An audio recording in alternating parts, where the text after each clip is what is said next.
729 kHz. Enod sa Bareta, Enod sa Gabos. Ang DCGB aktibong miyembro yan kan kapisanan ng mga broadcasters ng Pilipinas ang KBP, Philippine Standard Time, hali sa Pag-asa, alas 5:02 nin hapon. Alas 5 ng hapon, oras na para aramon ang mga maiinit na bareta kanal daw na maruluan sa agas sa mga periodiko, radyo asin telebisyon. Erot na madadangog ngunyan sa DZGB Bareta alas 5. Mga bareta ngunyan para sa aga. Erot na tinipon sa DZGB Newsbase. DZGB Bareta alas 5. Kaiba ang field reports kan Mega Force Patrol. Hali sa iba-ibang parte kanalbay asin kabikolan. Ngunyan, uya ang sa idong tagapagbareta.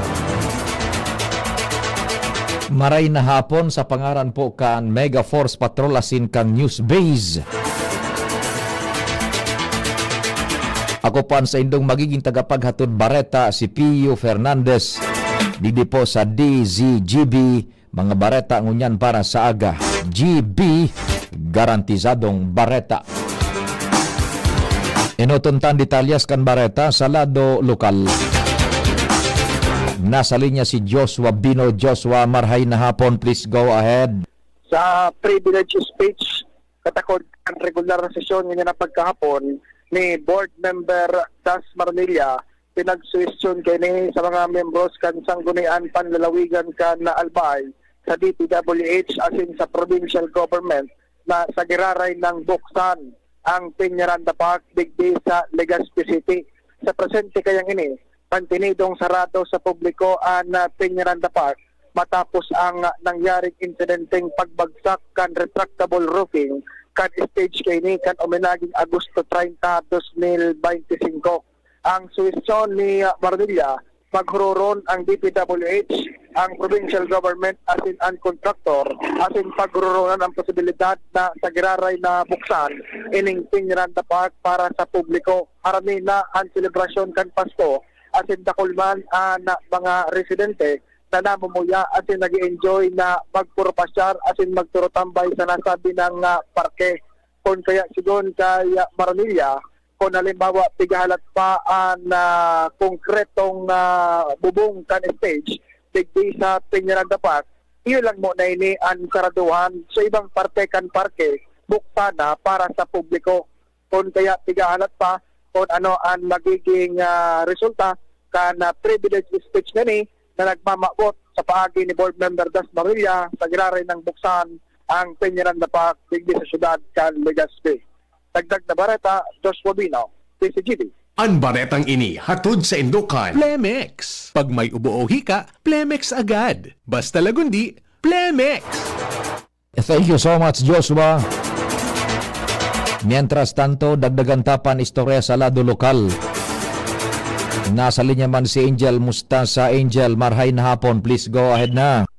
Naihatod na ang Philippine Navy ang 46.66 na tonelada ng construction materials na donasyon ng Tanging Yaman Foundation hali sa Mandawi City, Cebu, pati rin sa Pantalan kan Masbate. Ini ang pinagkonfirmar ni Naval Forces Southern Luzon Commander Commodore Salvador Lavape Jr., Philippine Navy, kung saan matrayon pong na-transportar ini sa pagikan sa ng water asset na Philippine Navy sa BRP Agta o ang LC-290 kung saan ang nasabing materyales ang gagamitin sa nagpapadagos na rehabilitasyon sa probinsya kan Masbate. Sigun kay Lavape, ang nasabing inisyatibo ang parte kan sa Humanitarian Assistance and Disaster Response o HDR mission bilang suporta sa komunidad na grabing naapektaran kan bagyong Upong. Magpapailing maninikan sa ilang dedikasyon na makapagtaunin makaskas at epektibong suporta sa mga Bicolanong nangaipo. Yan na mga dagdag na bareta. Angel Mustaza, DCGB News. Thank you so much, Angel.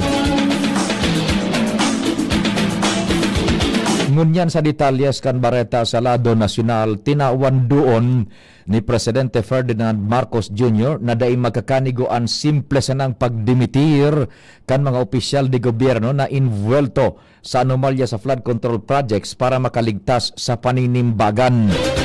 Sigun sa presidente, dahil dapat palampason ang siring na klase ng korupsyon dahil dakula ang danyos kay na sa ekonomiya asin buhay kan mga Pilipino. Ipigladawan kaini ang mga palpak na infrastruktura na buminagsak sa tahok kan kalamidad asin nagkausanin pagkagadan kan mga sibilyan. Dagdag pa kan presidente, dainin mangyayari sa Pilipinas kung padagos na akoon kan mga lider na dasindanin magginibo para sa nasyon.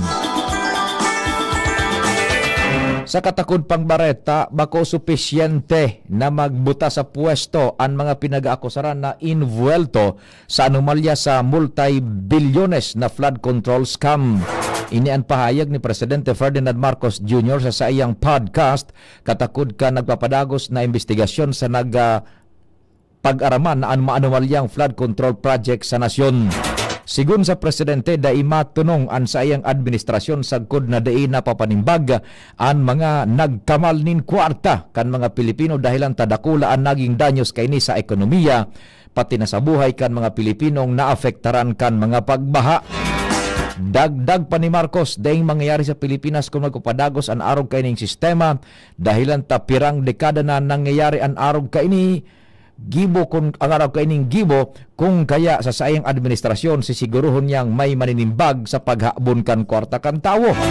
Katakod kaini sinabi pa kang presidente na dakol na mga pangaran ang naglataw pa na nakinabang sa anomalya sa flood control kung kaya maut kaining maging makusog ang mga ebidensyas laban sa mga akusados tangani dai masayang ang aksyon kan gobyerno partikular na kan Independent Investigation Commission for Infrastructure.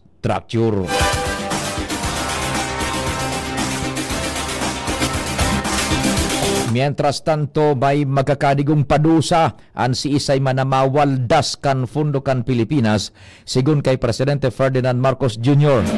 Ini ang ipinag-asigurar kang presidente sa saiyang pahayag sa ginibong Philippine Development Forum 2025 sa EDSA Shangri-La sa Mandaluyong City ngunya na aldaw. Dagdag pa ni Marcos, may papadumanan ang sisay manaday nagagamit nin tultol sa fundo kan nasyon kaiba na ang pagkapaluwas nin mga tabang sa arog kan Official Development Assistance o ODA. Sigun sa presidente, ang ODA ididiretso na sa edukasyon, healthcare, infrastruktura, social protection, agrikultura as in disaster risk resilience na prioridad kan administrasyon tanganing mapakarhay ang pamumuhay kan mga ordinaryong Pilipino. Ang Philippine Development Fund 2025 nagsisirbing high-level dialogue na platform para sa mga polisiya asin prioridad pampinansyal kan gobyerno kaibanan ang development partners tanganing mapaghururunan ang agyat sa pag-asenso asin mga oportunidad.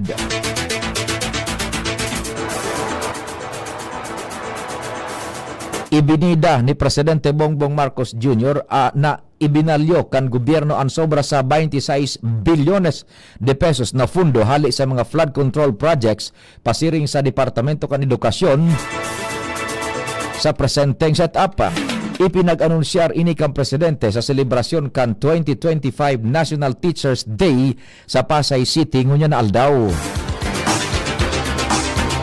Sigun sa presidente, ang 26.55 bilyones de pesos na fundo ipigtagama para sa mga programang pang-edukasyon, arog kan teachers compensation, mga bagong eskwelahan, pagpakaray kan nutrisyon kan mga kaakian asin teknolohiya sa mga pampublikong eskwelahan.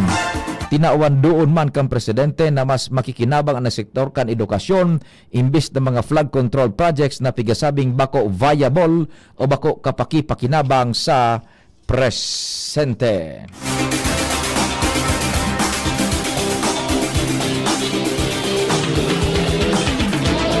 Mientras tanto sa iba pang bareta, tinauan doon ni Senate President Pro Tempore Ping Lacson na bako snap elections ang liyave tanganing maibuelta ang tiwala kan publiko sa gobyerno. Ini sa tahok kan pangapuda na Senate Minority Leader Alan Peter Cayetano na magdimitir ang gabos na ilihidong opisyales magpoon sa presidente sundo sa kongresista asin ang pagkakaigwa ng snap elections. Sinabi ni Lacson na katunayan mas lalo pang makakadagdag sa issue kan korupsyon ang election campaigns dahil posibleng bumakal nin boto ang mga kandidato gamit ang buwis kan komunidad. Sa katakod pang bareta, tinauan doon ni Commission on Election Chairman Abogado George Erwin Garcia na daing magigibo ang snap elections kung daing leyes na nagsusugo kaini. Sigun kay Garcia, wara sa konstitusyon ang nagtatalaan nin legal na basihan para sa arog kaining klaseng eleksyon. Afuera kaini igwaning fixed term limits para sa mga opisyales kan gobyernong ilihido sa konstitusyon kung saan sa kaso nin permanent disability, pagkagadan, pagkakatangka sa pwesto o pagdimiter kan sa opisyal, nagkakaigwaning rules of succession. Ang pahayag ni Garcia simbag sa naging suwestyon ni Senador Alan Peter Cayetano na dapat magdimitir sa pwesto ang presidente sagkod sa mga kongresista sa sinmagkaigwa ning snap elections. Sa may relasyon pang bareta, nagtutubod ang sarong election watchdog na ang pahayag ni Senador Alan Peter Cayetano na posibleng diversionary tactics na tanganing i-confine as in ibahon ang isyo sa pagsasalida kan liderato. Sigun kay kontradaya convenor Profesor Danilo Araw, enot nang nagpapahayag ini may kinaaraman sa isyu asin matanos na pahayag sa Senado, alagad gabos na pwede nasabihan nin may bahid na anopisyal, alagad kay puan na an pag-alangan kan mga namamanwaan. Dugang pa niya na totoo man ang pahayag kan senador na difisil makahanap nin tanos na politiko, alagad systematic as in institutional na ang problema, liwat sa konsisay institutional na ang problema and liwat konsisay ang dapat na mailiri sa pwesto. Sa mga ibinugtag sa pwesto ang dapat na magkaigo ng konkretong lakdang ang Senado asin Kamara asin ang mga affirmative actions na pwedeng gibuhon tangani dai na mautro ang budgetary insertions. Mabueltan detalyas kan mga bareta pakalis kan nagkaperang pagirumdom. Realize true comfort and relaxation at Dorotea Resort and Spa, a perfect venue for family outings, couple retreats, and various functions such as weddings, birthday parties, corporate seminars, and conferences. Dorotea Resort and Spa. We have backpackers rooms, standard rooms, deluxe, suite, and a penthouse. Also, relax and rejuvenate with our spa's invigorating treatments, services, and facilities. Dorotea Resort and Spa, Kahugutan, Bakakay, Albay. For reservation, contact us at 0917-777-5734. Find us on Facebook, Dorotea Resort and Spa. Relax, rejuvenate, and enjoy. Only here at Dorotea Resort and Spa. The Diocese of Legazpi brings you One Voice Part 2. One Voice Part 2, a dinner concert for a cause, featuring the clergy and seminarians of the Diocese of Legazpi with renowned Chef Jesse Senchoco, as we serve fine dining experience. Sana naman po yung mga kababayan natin sa Legazpi at sa mga kalapit bayan, huwag po kayong manghinayang sa itutulong ninyo. Huwag tayong titigil ng paggawa ng mabuti, lalong-lalo na kumpara sa Diyos na pinagmulan ng lahat ng ine-enjoy natin sa buhay. Happening on October 10, 2025, 6 p.m. at the Legazpi City Convention Center, LC3. Reserve your seat now. Tickets available at your local parish. Be a benefactor. Support a seminarian. Lugod mapangyari asin maging mabunga, huli kan sa inong suporta asin tabang kan sa tong mahal na Diyos. Salamat po.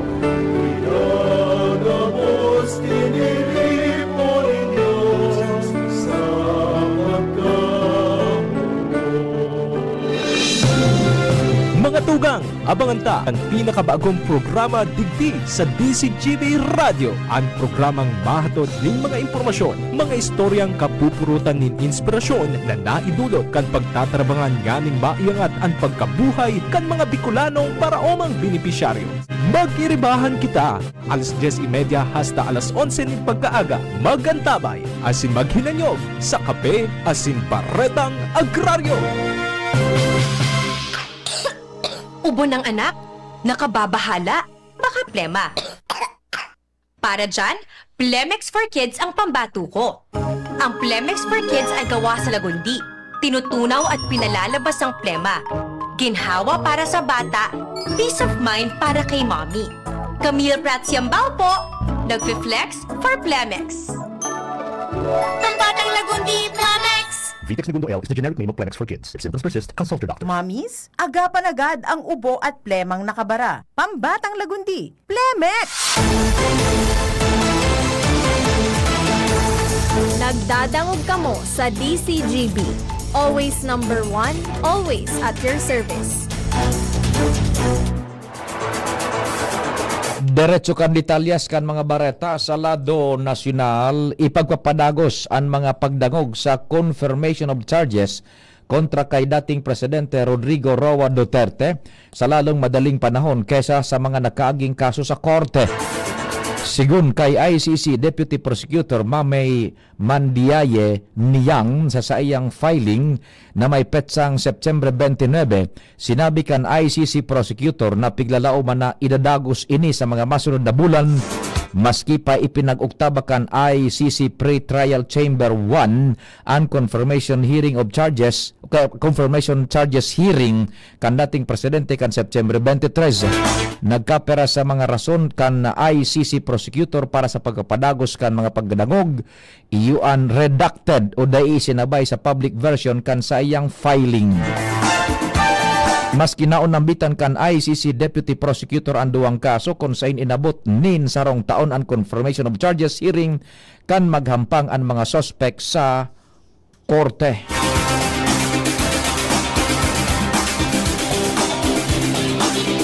Makakaresibi nin sang ribong insentibo, sang ribong pesos na insentibo ang gabos na pampublikong paratokdo sa nasyon ngunya na World Teachers Day bilang pagbidbid sa sakripisyo asin dedikasyon kan mga paratokdo.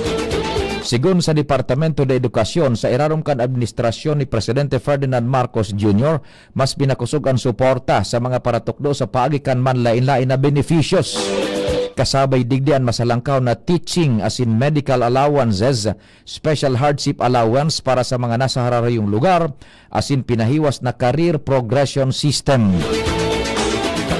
Ang mga paratokdo naman sa mga eskwelahan na pampribado, makakareceive maning 6,000 pesos na dagdag na salary subsidy sa irarom kan government assistance to students and teachers in private education. Panibagong aumento sa presyo kan mga produktong petrolyo ang mamamatean kan motorista sa masunod na aldaw. Ini makaliis na ipag-anunsyar kan mga kumpanya ng petrolyo ang panibagong paglangkaw sa presyo. Sa magkakasiblag na abiso, ipinag-anunsyar kan oil companies na ang gasolina, posibleng maglangkaw ng 20 centimos kada litro, krudo malangkaw ng 80 centimos kada litro, asin ang kerosina malangkaw maning 20 centimos kada litro.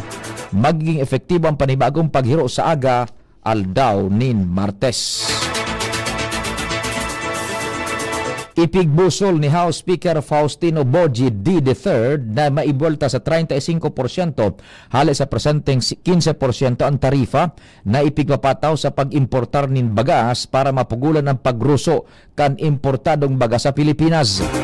Sigun kay di nakapalaban sa propestong Rice Industry and Consumer Empowerment Act o RICE Act na prioridad na ipasar kan Kamara. Ipinahayag ini di sa pagdangog kan Committee on Agriculture and Food as in Committee on Ways and Means may kinaaraman sa estado kan implementasyon kan Orden Ejecutivo numerado 93 kan Presidente. Pabor naman si Agriculture Secretary Francisco Chiu Laurel Jr. na mailangkaw sa 35% ang tarifa sa importadong bagas asin sabi niya pinag-aadala na kan mga economic managers ang magiging implikasyon kaini. Sa pagdangog ipinahayag man ni Laurel na papalawigon sagod sa katapusan kan taon 2025 ang pagbabawal sa pag-importar nin bagas.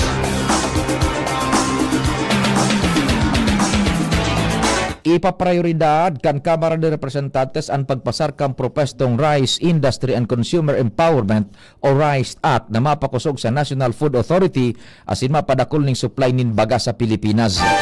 Sigun kay Speaker Faustino D. III, ang pagpasar kan Rice Bill o House Bill 1 ang prioridad kan mga Legislative Executive Development Advisory Council o LEDAC. Sigun kay D, maawot kan propesto na pakusugon ang pagbakal kan NFA nin bagas hali sa mga lokal na paraoma, palangkawon ang buwis na ipapatong sa importadong bagas sa 35% hali sa dating 15%. Asin magtalaan ning floor price nin paroy sa 25 pesos kada kilo, tanganing masiguro na dai malulugi ang mga paraoma. Kaibanan man sa propesto ang pagtalaan ng 75% kita hali sa buwis sa imported na bagas sa Price Stabilization Fund na gagamiton bilang suporta sa mga paraoma. Apwera kay ni ipigbubusol man ni D ang pangaipuhanan nin makaskas na pagproseso sa mga crop insurance paggamit nin digital system as in interest-free government loans.